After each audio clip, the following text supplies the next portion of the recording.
Hello बच्चों, कैसे हो आप सब। आप सबका एसी स्टार्टर में एक बार फिर से बहुत बहुत स्वागत है। आज मैं आपको वर्कशीट नंबर जो 12 करवाने जा रहा हूँ। ये जो वर्कशीट नंबर 12 है हिंदी मीडियम और इंग्लिश मीडियम दोनों के लिए रहेगी। सबसे पहले मैं इंग्लिश मीडियम में बता रहा हूँ, उसके बाद आप जो है हिंदी मीडियम में देख लेना। अगर आप सीधा स्किप करना चाहते हो तो मैं डिस्क्रिप्शन में लिख दूंगा कि किस समय हिंदी मीडियम वीडियो चालू होगी। ठीक है, बाकी आप पूरा देखना चाहते हैं आपकी मर्जी है। आज की जो वर्कशीट है उसका टॉपिक रहने वाला है equation reducible to the linear form. आपको जो इक्वेशन है ना वो रिड्यूस करके फिर लीनियर फॉर्म में बदलनी है, उसकी वजह से सॉल्व करना है। तो आओ सबसे पहले स्टार्ट करते हैं ताकि अच्छे से हमें समझ में आ जाए। तो देखो डियर स्टूडेंट्स, पढ़ लेते हैं। Dear students, we have learn about solving the linear equation in the previous worksheet. पिछली वर्कशीट में हम सीख चुके हैं ना कि किस तरीके से हम लीनियर इक्वेशन को सॉल्व करेंगे। But there are equation which are not in linear form. लेकिन अभी तक हमने ये नहीं देखा था, जो पहले हमने इक्वेशन सीखी थी ना वो सारी की सारी लीनियर फॉर्म में थी। ऐसी कोई इक्वेशन नहीं थी जो नॉन लीनियर हो। नॉन लीनियर किसे कहते हैं आप ये देखिए स्क्रीन पर दिखाई दे रहा है। ये नॉन लीनियर कहलाएगी, ये लीनियर कहलाती है। ठीक है, ये लीनियर कहलाती है। तो हमने जो लास्ट वर्कशीट करी थी ना उस वर्कशीट में हमने लीनियर पढ़े थे। आज हम क्या पढ़ रहे जा रहे हैं कि जो नॉन लीनियर है उनको हम लीनियर में कन्वर्ट करेंगे। समझ में आ रही मेरी बात। तो अब फटाफट आगे पढ़ते हैं। आगे क्या बता रहा है कि देखिए ये जो है लीनियर इक्वेशन के उदाहरण है जो हमने लास्ट वर्कशीट में सीखे थे। आज जो हम जो है लीनियर इक्वेशन में लाकर उसको सॉल्व करेंगे, ये क्या कहलाएंगे, नॉट इन लीनियर। ठीक है, ये नॉन लीनियर कहलाएगा। अब फटाफट पहला क्वेश्चन देख लेते हैं। पहले क्वेश्चन में हमें बोला गया बच्चों कि आपको ये सोल्व करके दिखाना है। तो क्या करोगे, जब ये नॉन लीनियर होगा तो आपको क्रॉस मल्टीप्लाई करनी पड़ेगी। क्या करनी पड़ेगी प्यारे बच्चों, आपको क्रॉस मल्टीप्लाई करनी पड़ेगी। आप जैसे कि स्क्रीन पर देख सकते हैं, इस 4 को इसके साथ और इस 3 को इसके साथ हमने लिख दिया। यहाँ तक क्लियर हो गया। उसके बाद हमने क्या करा, इस 4 को दोनों से मल्टीप्लाई कर दी, इस 3 को हमने दोनों से मल्टीप्लाई कर दी, तो हमारा ये आंसर आ गया सॉल्व करने के बाद। ठीक है, 4 से 1 जा कितना होता है 20 होता है। ये जो बड़ा सा क्रॉस लगा ना ये मल्टीप्लाई है। क्या है, मल्टीप्लाई। तो इस तरीके से फिर हमने वेरिएबल वाले एक तरफ कर लिए, कांस्टेंट वाले एक तरफ कर लिए और हमारा आंसर आ गया। ठीक है, समझ में आ गई। ऐसे ही दूसरा एग्जांपल देख लेते हैं। क्या बोला गया है, हमें बोला गया कि a number whose 7th part exceed its length part by 1 find the number. ये कह रहा है, यहाँ पर लेंथ नहीं 8th लिखा है। ये कह रहा है कि एक नंबर जो है ना उसका 7वां हिस्सा जो है वो उसके 8वें हिस्से से एक ज़्यादा है। ठीक है, देखो अगर किसी नंबर का 7वां हिस्सा ये हो गया। जब हम हिस्से की बात करते हैं ना तो अगर किसी को हमने 100 रुपये देने हैं तो अगर मैंने बोला उसका 7 हिस्सा कर दो तो आप उसे 7 से डिवाइड कर दोगे। अगर मैंने बोला सिंपल बोला कि अगर आपके पास 100 रुपये हैं उसके 2 हिस्से कर दो तो आप 2 से डिवाइड करके 50-50 लिखोगे ना। तो हमें जब 2 आता है तो हम इजीली कर लेते हैं। लेकिन अगर उसी चीज़ को वो बोलता है 7 हिस्से कर रहा है, 8 हिस्से कर रहा है, तो हमें दिक्कत आ जाती है। तो कोई दिक्कत वाली बात नहीं है। अगर हमें नंबर नहीं पता तो x लिखेंगे। मैंने बोला उसके 8 हिस्से तो अपॉन में 8 लगा देंगे। अगर मैंने बोला उसकी 7 हिस्से करने तो 7 लगा देंगे। अब आप बता सकते हो कि इन दोनों में से कौन बड़ा होगा। अगर आपने पढ़ा होगा छोटी क्लासेस में कि अगर नीचे वाला जिसको हम डिनोमिनेटर कहते हैं अगर वो छोटा होता है तो उसकी वैल्यू बड़ी होती है। एक और तरीका मैं आपको बताता हूँ। खुद सोचो कि आपके पास 100 रुपये है और यहाँ पे 100 रुपये लिख लिया। इस 100 रुपये को आप 2 जनों में बांट रहे हो और इस 100 रुपये को आप 4 जनों में बांट रहे हैं। तो बताओ दोनों में से ज़्यादा कौन होगा। देखो आप ये छोटा है ना तो इसमें 50 यानी कि 2 जनों को 50-50 दोगे और इसको डिवाइड करोगे तो 25। तो इसमें आपको 4 जनों को 25-25 दोगे तो इसका मतलब यहाँ छोटी रकम है तो बड़ी वैल्यू हुई ना। समझ में आ रही है। तो इसका मतलब क्या हुआ कि x बाय जो 7 होगा वो बड़ा होगा, x बाय जो 8 होगा वो क्या होगा, छोटा होगा। समझ में आ गई। ये मैंने क्यों बताया, क्योंकि जब हम क्वेश्चन करेंगे ना तो ऐसे क्वेश्चन में हमारी हेल्प हो जाती है। क्योंकि देखो बोला भी हुआ है कि जो 7th पार्ट है ना वो 8वें पार्ट से जो है वो एक ज़्यादा है। ठीक है, यानी कि हम 7वें पार्ट में से अगर 8वां पार्ट घटा देते हैं तो 1 आता है। तो ये वर्ड इक्वेशन को इस तरीके से कन्वर्ट करना आना चाहिए तभी हम क्वेश्चन को कर सकते हैं। ठीक है, तो इस तरीके से आप देखो ये कर रखा है इन्होंने और यहाँ पर हमारा आंसर आ गया 56। अब चेक कर लो, देखो 56 को 8 से डिवाइड करो कितना आ रहा है 7।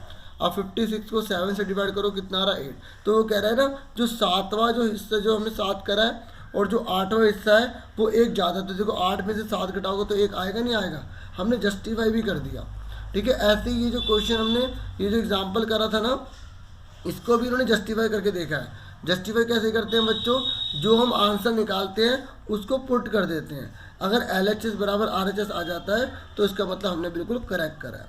ठीक है, देखो ये वर्कशीट के क्वेश्चन है, अभी तो इसको मैं ऐसे ही समझा रहा हूँ, लेकिन जो क्वेश्चन मैं करवाऊँगा ना वो कॉपी पर आपको करवाऊँगा ताकि आपको अच्छे से क्लियर हो जाए। तो आपको ये अच्छे से क्लियर हो गया जितना मैंने आपको समझाया है। ठीक है, अब उसके बाद जो है ना हमें वर्कशीट के क्वेश्चन दे रखे हैं, तो ये मैं आपको जो है किस पर करवा रहा हूँ, कॉपी पर करवा रहा हूँ। ठीक है, ताकि आपको अच्छे से क्लियर हो जाए। इससे पहले हिंदी मीडियम वालों को भी जो मैंने वर्कशीट जो समझाई है ना इंग्लिश मीडियम वालों को, वो थोड़ा सा हिंदी मीडियम वालों को भी समझा रहा हूँ। ठीक है, और इंग्लिश मीडियम वाले स्किप करके सीधा वहाँ वीडियो पर पहुँच जाएंगे जो कॉपी पे करने वाली है। इतना तो आप कॉपरेट कर ही सकते हैं ना डियर स्टूडेंट्स। अब हम आगे करते हैं फटाफट। तो बच्चों अब हम फटाफट स्टार्ट कर लेते हैं हिंदी मीडियम वाले। अब आप देख लीजिए, देखो बच्चों आपकी जो वर्कशीट ये 12 है, रैखिक रूप में बदले जाने वाले समीकरण हम पढ़ने जा रहे हैं। आपको पता होगा कि हमने जो पिछली वर्कशीट करी थी वर्कशीट नंबर 11, उसके अंदर हमने सिर्फ रैखिक समीकरण पढ़े थे, जैसा कि आप स्क्रीन पर देख सकते हैं ये वाले। अभी हमने बटे में नहीं करे थे, फ्रैक्शन में नहीं करे थे, भिन्न में नहीं करे थे। तो अगर ऐसा कोई आ जाता है तो उसको हमें पहले लीनियर में यानी कि रैखिक में बदलना पड़ता है। तो रैखिक में कैसे बदलेंगे, हम एग्जाम्पल से समझ लेते हैं। ये हमें एक एग्जाम्पल दे रखा है, तो सबसे पहले आप इसकी क्रॉस मल्टीप्लाई करोगे। जैसे हमें x+7 अपॉन में x+2 दे रखा है, तो ये 3 अपॉन में 4 है, तो ये वाला जो 4 है इसके साथ मल्टीप्लाई हो जाएगा, ये वाला जो 3 है ना ये इसके साथ मल्टीप्लाई हो जाएगा, जैसे कि आप स्क्रीन पर देख सकते हैं। देखो वर्कशीट के क्वेश्चन है इसलिए ज़रा लिख के नहीं दिखा रहा हूँ। ठीक है, क्योंकि एग्जाम्पल दिए हुए हैं, इसके बाहर जो साउंड हो रही है थोड़ा इसे इग्नोर करना प्लीज़। ठीक है, तो जो क्वेश्चन है आपके वो मैं आपको कॉपी पे अच्छे समझाऊंगा। अभी थोड़ा सा हिंट ले लो कि करना क्या है। ठीक है, क्रॉस मल्टीप्लाई करके करना होता है। आप देख सकते हैं स्क्रीन पर आपको दिखाई दे रहा होगा।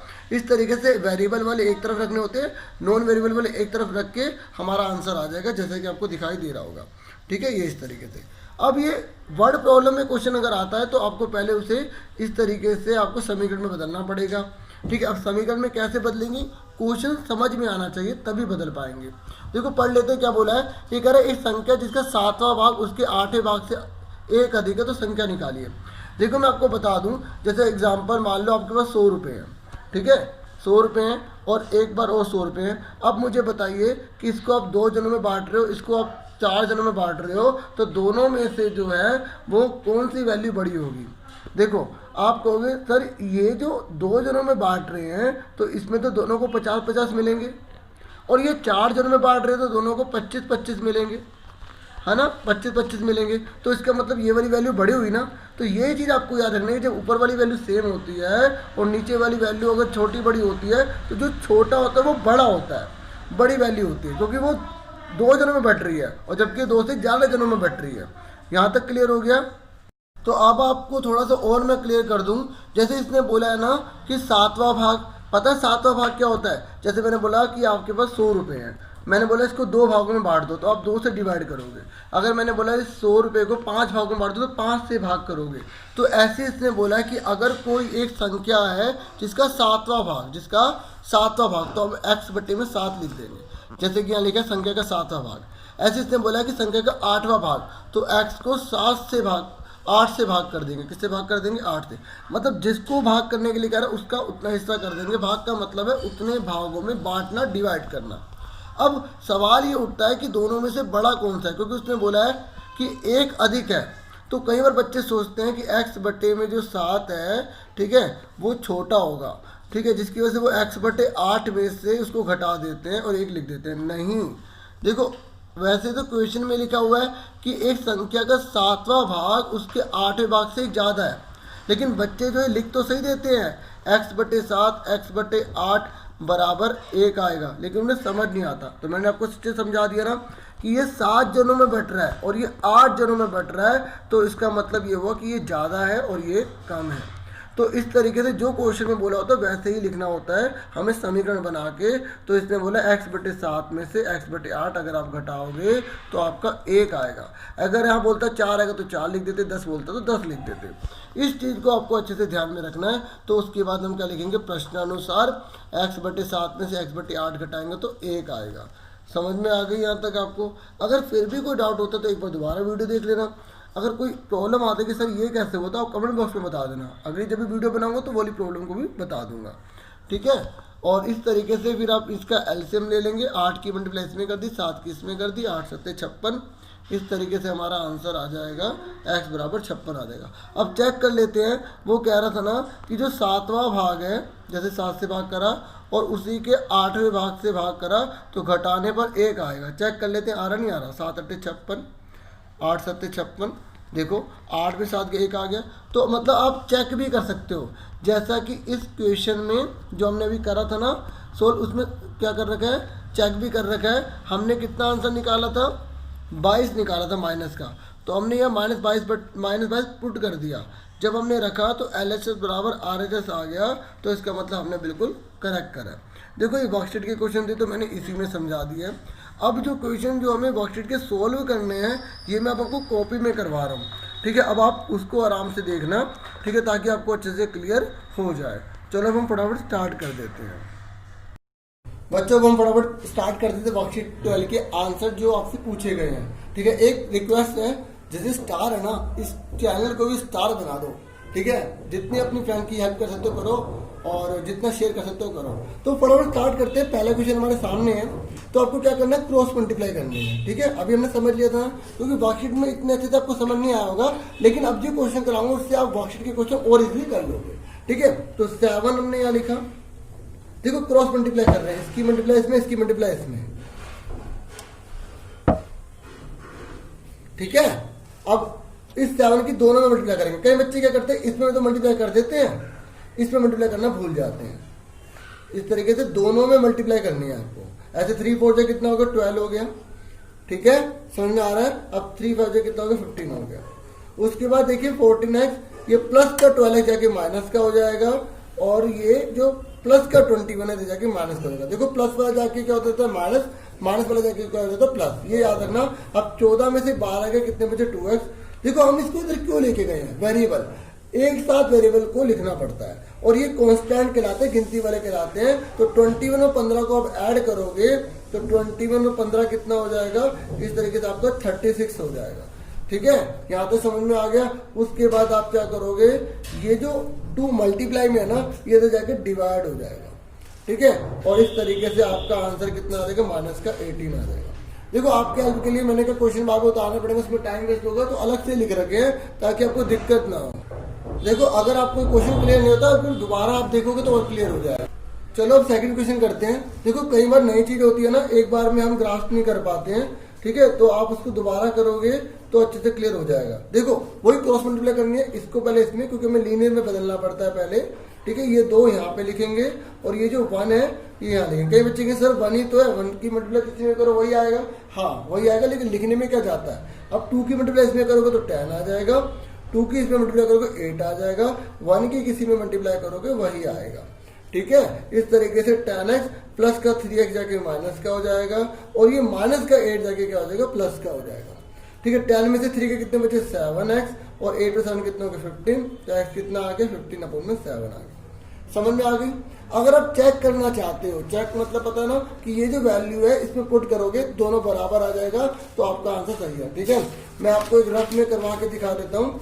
जैसे हमारा आंसर कितना है, माइनस का 18 आया, ठीक है। तो करना नहीं है, समझा रहा हूँ खाली। इस तरीके से -18 में पुट कर दो, कि कई बच्चे जैसे होते हैं ना, उनको डाउट की भी मेरा आंसर सही है या गलत है। तो इस तरीके से जहां पर x है ना, वहां पे आपको जो आपने आंसर निकाला वो पुट करना है। कई बच्चे करते हैं आंसर पुट कर देते हैं और x भी लिख देते हैं, ठीक है, फिर गलत हो जाएगा, ठीक है। अब देखो 18 टू कितना होगा, 36 हो गया, यहाँ 3 लिख दिया। 18 4 कितना होता है, 72 होता है, ठीक है। और ये माइनस का 5 आ गया, ठीक है। तो इस तरीके से जब आप 36 में से 3 लेस करोगे तो आपको माइनस का 33 आएगा, और 72 में 5 जोड़ोगे तो माइनस का 77 आएगा। तो माइनस से माइनस काटोगे, 11 से 3 कट रहे, 11 से 33, 11 7 7 तो 3/7, देखो 3/7 ही आ रहा है ना आपका। तो ये आप जो है इसमें पुट करके अगर ये सेम आ जाता है तो आप चेक भी कर सकते हैं, जैसा कि आपकी वर्कशीट में समझा रखा था। ठीक है, तो ये दूसरा क्वेश्चन भी आपको अच्छे से क्लियर हो गया। प्लस माइनस का ध्यान रखना, नहीं तो गलती हो जाएगी। प्लस की रकम बड़ी है, माइनस की छोटी है, तो प्लस की वैल्यू आएगी। ठीक है, इस तरीके से आंसर आ जाए। उसके बाद आगे देखते हैं, अगला क्वेश्चन हमारे सामने ये वाला है, तो वही हमें करना है, क्रॉस मल्टीप्लाई करनी है। तो इस तरीके से 8 आ जाएगा इस तरीके से। ठीक है, देखो 8 को इसके साथ और इस पूरे को इसके साथ लिखा। अब इसके साथ तो कुछ भी नहीं, सेम उतार दिया। 7 की इसमें मल्टीप्लाई करी, 7y, 7 या 21 हो गया, 321 हो गया। हिंदी मीडियम इंग्लिश में दोनों देखना। किसी प्रकार की कोई प्रॉब्लम आती तो कमेंट बॉक्स में जरूर बताना। देखो प्लस का जाके माइनस का हो गया, क्योंकि अगर आप बताओगे तभी उस प्रॉब्लम को मैं सोल्व कर पाऊंगा। बाकी रही शोर की बात, आपका जैसे जैसे सपोर्ट होगा हमारे पास नए नए रिसोर्सेज आते जाएंगे। ठीक है, और हम अच्छे से जो है आपको पूरी हेल्प करवाएंगे। थोड़ा सा शोर के साथ आपको एडजस्ट करना पड़ेगा। ठीक है, बाकी पूरी कोशिश करूंगा आपको एक चीज अच्छे से समझा दूं। ठीक है, अब हम अगला करते हैं, फोर्थ पार्ट करते हैं। देखो इसके नीचे कुछ नहीं है तो 1 लगा देंगे। क्या लगा देंगे? 1 लगा देंगे, क्रॉस मल्टीप्लाई करेंगे। ठीक है, देखो इसको मल्टीप्लाई इसमें, इसकी मल्टीप्लाई इसमें कर देंगे। ठीक है, अब देखो ये जो जेड है ना, ये यहाँ लिखा, ये प्लस का 5z माइनस का 5z हो गया, और ये प्लस का 4 जाके माइनस का 4 हो गया। इस तरीके से 5z में से 1z जाएगा, कुछ नहीं होता तो 1 माना जाता है। ठीक है, तो 5z में से 1z जाएगा तो माइनस का 4z आ जाएगा, माइनस का 4 आ जाएगा, तो z is equal to minus का 4। ये जो मल्टीप्लाई में होता है ना, ये अपोन में जाके डिवाइड हो जाएगा। ठीक है, अगर ये जेड यहाँ पे होता तो ये माइनस प्लस का माना जाता। इस जेड के कुछ नहीं है तो मल्टीप्लाई माना जाएगा, और ये मल्टीप्लाई वाला डिवाइड होगा, साइन चेंज नहीं होगा। कई बच्चे सोचते हैं कि डिवाइड को अपोन में ले जाओ साइन चेंज हो जाएगा, ऐसा नहीं होता। तो -4 से -4 कट गया तो 1 आ गया।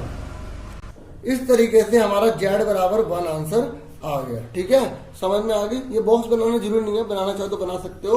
अब देखो हिंदी और इंग्लिश दोनों में लिखा है, ये कह रहा है अगर किसी नंबर का 2/3 कर दिया जाए, 2/3 कर दिया जाए, ठीक है, तो वो उस नंबर का ही 30 लैस के बराबर होगा। समझ में ये कह रहा है एक संख्या का 2/3 भाग मूल संख्या से 30 कम है।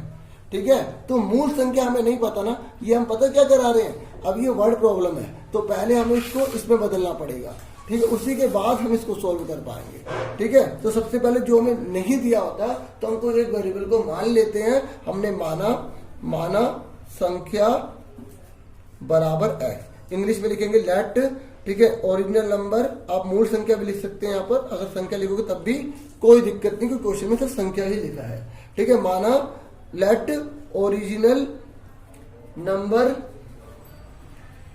Is equal to x। ठीक है, ये हिंदी वाले उतारेंगे, तो let original number is equal to क्या आ गया, x आ गया। ठीक है, अब जो क्वेश्चन में बोला वो हम करने जा रहे हैं। तो जब हम क्वेश्चन में जो दिया होता है, जब हम वो करते हैं तो यहाँ लिखना पड़ता है प्रश्नानुसार। ठीक है, आदर्श आएगा प्रश्नानुसार। ठीक है, इंग्लिश में क्या बोलेंगे, अकॉर्डिंग टू क्वेश्चन। ठीक है, इंग्लिश वाले इंग्लिश में, हिंदी वाले हिंदी में उतारेंगे, अकॉर्डिंग टू क्वेश्चन। ठीक है, शॉर्ट में भी लिख सकते हो बच्चों, ATQ। ठीक है, अब देखो क्या बोला उसने, ध्यान से समझो। कह रहा है किसी नंबर का 2/3, मतलब हमने जो नंबर लिया है ना, नंबर जो लिया है वो x है, उसका क्या कह रहा है 2/3। किसी नंबर का 2/3, आगे क्या बोल रहा है कि वो इज इक्वल है 30 लेस कर दो ओरिजिनल नंबर का, यानी कि ये जो ओरिजिनल नंबर है ना, इसका हम 30 लेस कर दें। इस बात को ध्यान समझो, क्योंकि बच्चों को जो है ना क्वेश्चन समझ में नहीं आता। ध्यान से देखो, हम अपनी तरफ से क्या कर रहे हैं, यानी कि कोई संख्या लो, ले ली संख्या x ले ली, कह रहा है उसका 2/3 करो, कर दिया 2/3। कह रहा है वो जो मूल संख्या है ना उससे 30 कम है, कम मतलब होता है माइनस, तो मूल संख्या का 30 कम कर दिया ना। अब उसके बाद क्या करेंगे, वही नीचे 1 लगा दिया, फिर क्रॉस मल्टीप्लाई करेंगे। ठीक है, ऐसे इसको पूरा कर दिया, इसकी मल्टीप्लाई इसमें, इसकी मल्टीप्लाई इसमें, तो 2x मल्टीप्लाई में 1 इज इक्वल टू में 3, ब्रैकेट में लिख लेंगे x माइनस का 30। ठीक है, तो आगे देखो, तो इसकी मल्टीप्लाई इसमें करोगे, 1 में किसी की मल्टीप्लाई करो वही आता है, 3 किस में करो 3x आ गया, 3 किस में करोगे 90 आ जाएगा। समझ में आ गई यहाँ तक। अब देखो ये प्लस का जो 3x है इधर जाके क्या हो जाएगा, माइनस का 3x हो जाएगा। ठीक है, वेरिएबल वाले एक तरफ लिखते हैं। ठीक है, तो अब मैं यहाँ लाइन डाल के कर रहा हूँ, आपको लाइन डाल के नहीं करना, मेरी बात सुन लो, नीचे उतारना, क्योंकि मेरे पास स्पेस कम है इसलिए मैं यहाँ लिख रहा हूँ। ठीक है। हाँ आपके पास स्पेस कम है तो बात अलग है, ठीक है। 3x और 2x, देखो माइनस की रकम बड़ी है प्लस की छोटी है तो माइनस का साइन आएगा, और एक लिखते नहीं है, एक लिखना चाहो तो आप लिख सकते हो। इज इक्वल टू में क्या आ गया, यहाँ पे दे रखा है माइनस का 90 आ गया, माइनस से माइनस कैंसिल हो गया तो x बराबर 90 आ गया, ठीक है। तो लास्ट में लिख देंगे original number is equal to x, ठीक है। मूल संख्या क्या आ गई, मूल संख्या बराबर 90, ठीक है। ओरिजिनल नंबर पूरा लिखना नंबर 90, हिंदी वाले हिंदी में और इंग्लिश वाले इंग्लिश में नोट करेंगे, ठीक है। यहाँ तक क्लियर हो गया आप सबको, क्लियर हो गया प्यारे बच्चों, ठीक है। तो अब इसकी जांच कर लेते हैं, चेक कर लेते हैं हमने सही करा है गलत करा है। देखो इसने बोला था ना कि कोई नंबर जैसे 90 हमारा आंसर आया, कह रहा है उसको 2/3 कर लो, तो वो बराबर होगा उसी नंबर में से 30 घटा दो। चेक कर लेते हैं, देखो 3 से काटो, 3 3 9, 3 3 90, 60 आ रहा है, और 90 में 30 60 आ रहा है, दोनों बराबर आ रहे हैं। इसका मतलब आपने आंसर बिल्कुल करेक्ट करा है। मतलब ये क्वेश्चन ऐसे होते हैं कि इसके आंसर आप खुद ही चेक कर सकते हो। अब आगे बढ़ जाते हैं बच्चों, थर्ड क्वेश्चन और लास्ट क्वेश्चन आज का। तो लास्ट क्वेश्चन में बोला है 1/6 ऑफ द नंबर, जो क्वेश्चन में कह रहा है वैसे वैसे करते जाओ, अगर रटोगे तो नहीं कर पाओगे। यहाँ पे बोला है क्या है, नंबर निकालना, तो वैसे लिखो let number is equal to में x, माना संख्या बराबर क्या है x, ठीक है। अब according to question, according to question मैं यहाँ पे शॉर्ट में लिख रहा हूँ, अगर आप पूरा लिखना चाहते हैं तो पूरा लिख सकते हो अकॉर्डिंग टू क्वेश्चन, ठीक है, क्योंकि मैंने एक बार लिख दिया प्रश्नानुसार, इतना तो कॉपरेट आप कर ही सकते हैं। इसने बोला 1/6, जो ये था है ना ये अपोन में आएगा, कह रहा है किसी नंबर का 1/6 कर दिया, मान लगाना लगा लो। आगे कह रहा है 1/6 of a number when subtracted from the number itself, मतलब अगर ये जो 1/6 है ना किसी नंबर का, उसको जो है उसको जो ओरिजिनल नंबर से घटा देते हैं तो 25 आता है। मतलब इस 1/6 को इस नंबर में से, जो नंबर है हमारा उसमें से घटा देते हैं तो हमारा 25 आता है। हिंदी में पढ़ के देख लो, कह रहा है एक संख्या में से छठे भाग को घटाने पर 25 आता है। हिंदी में तो कितना इजी है ना, इस तरीके से। इंग्लिश में भी इजी है, बस थोड़ी में लैंग्वेज की अगर कमी आ जाती है ना बहुत प्रॉब्लम आ जाती है। तो नीचे एक लगा लिया, ठीक है। अब एक लगा लिया, तो अब यहाँ पर तो ऐसा नहीं है ना क्रॉस मल्टीप्लाई करने वाला, क्योंकि यहाँ पर पूरे के नीचे जो है वो लाइन नहीं डली हुई, तो आपको पहले इसका एल्सियम लेके सिंपल करना पड़ेगा। कई बच्चे अभी क्रॉस मल्टीप्लाई करने लग जाओ, ऐसे मत करना, ठीक है। इसको दोबारा से उतार लेते हैं, तो इसका हम क्या करेंगे, एल्सियम ले लेंगे, 6 बन जा 6, तो 1 किस में करो x आ गया, 6 की 1 में करोगे 6 आ जाएगा, इस तरीके से 25 अपन में 1 आ जाएगा, ठीक है। अब देखो 6 में से 1 गया, कितना आ गया 5x आ गया। देखो कोई कुछ नहीं होता तो 1 मानते हैं बच्चों, इस बात को ध्यान में रखना, ठीक है। थोड़ा सा पेज फट गया, ऊपर नीचे हो रहा है, ठीक है। अब आगे देख लेते हैं, देखो लाइन डाल रहा हूं, आपको कॉपी में नीचे ही करना है, ठीक है। अब इसकी मल्टीप्लाई इसमें करो, इसकी मल्टीप्लाई इसमें करो, तो 5x इज इक्वल टू में क्या आ गया 25 मल्टीप्लाई में 6। आप कहोगे सर आप तो कर रहे हो मल्टीप्लाई, अरे अगर यहाँ 5x कट रहा है तो क्या जाता है मल्टीप्लाई ना करने में, बाद में कट ही जाएगा। अगर आप करना चाहते हो तो 25 से कितना होता है 150 होता है, तो आप कर सकते हो, ठीक है। मैं नहीं काट रहा हूँ, ठीक है, आप काट, ठीक है, सॉरी मैं मल्टीप्लाई नहीं कर रहा हूँ, काट रहा हूँ। देखो सीधा कट जाएगा, 5 5 25, तो 5 से कितना आ गया 30 आ गया।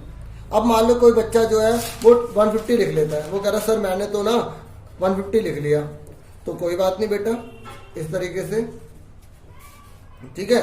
तो आप काटो इसको, कितना आएगा 5 से 15, 0 को 0, तब भी तो वही आ रहा है ना बच्चों। अरे कई तरीके होते हैं करने के, बस तरीका सही होना चाहिए बच्चों। 30 आ गया, आओ चेक करें इसको भी, हालांकि पूछा तो नहीं है और वर्कशीट भी हमारी कंप्लीट हो गई। चलो चेक करते हैं, मजा आएगा। क्या कह रहा है, कोई नंबर ले लीजिए x, तो नंबर हमारा कितना है 30 आया। कह रहा है माइनस कर दो, अब कहोगे सर ये करे हुए क्यों करा रहे हैं, पेपर भी तो सेव करना चाहिए ना बच्चों, ठीक है। और हम और आप जो है नहीं करोगे, देश को नहीं संवारोगे तो फिर कौन संवारेगा, है ना। इसलिए यूज की चीजों को यूज करना चाहिए, रीयूज जिसे कहते हैं, ठीक है, इस तरीके से। अब क्या कह रहा है, ये नंबर दे रखा है x, 30 लिख लिया, कह रहा है नंबर का 6 से डिवाइड करो तो 25 आता है। चेक कर लेते हैं, 6 5 30, तो क्या 25 आ रहा है? हाँ देखो 25 बराबर 25 आ रहा है, तो इसका मतलब हमने बिल्कुल सही करा है। इस तरीके से हमारी वर्कशीट भी पूरी कंप्लीट हो गई। मुझे पूरी उम्मीद है कि आपके लिए वीडियो काफ़ी इंफॉर्मेटिव रही होगी। मेरी पूरी कोशिश है आपने एंजॉय भी किया होगा और आपको समझ भी आया होगा।